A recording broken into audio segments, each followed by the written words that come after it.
The Silent Patient by Michaelides.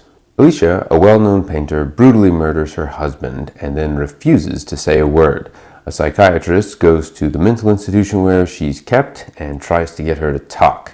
The story jumps back and forth between Theo, the psychiatrist, and Alicia's old journal entries before the incidents around her husband's death. This is a brilliant structure for a book. I was hooked from the beginning because there were so many questions that kept coming to mind. What really happened? Is Theo going to get Alicia to talk? And I had the sense from reading the book that there was going to be a lot of twists and surprises along the way, and there definitely were. I loved reading Alicia's journals as the story went along because their relationship seemed so relatable and almost normal, and it makes you wonder, how in the world did we go from that to drastically falling off the cliff with the brutal murder? At the same time, you're reading about Theo and his relationship with his wife, so you can't help but try and pull out some similarities as the book rolls along. I also thought it was an interesting examination of human psychology. How much do you know about the person that you're dating or that you're married to?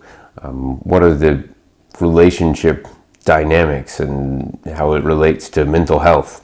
What I'm getting at is there are several reasons that this was an engaging book that was really hard to put down once you get rolling, because you're surrounded by interesting questions that you've got to find the answers to, and it's impressive how he can do this from so many different angles. It's like you have no choice but to just keep reading. It's very brilliantly constructed. I won't say any more details about the plot because I don't want to give anything away. This is a fun book to go in completely blind and just let the book take you along on the path.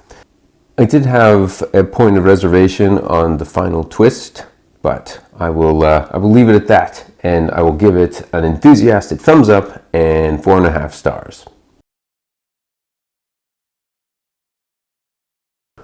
Okay, I've got to talk about the ending a little bit. So, spoiler alert here. I do have an issue with books where you have a narrator who ends up being either the killer or heavily involved in the case, which is the case in this book. Theo obviously left out a lot of details as he's telling the story, and the only reason that he would leave out these details is if he's crafting an interesting narrative, which is kind of a cheat. I think this trope is a bit overused, where the narrator had a vital part to play and just didn't happen to tell us. But overall, it was still a very interesting read, and I really mean the 4.5 stars. It was very well written and very fun to read.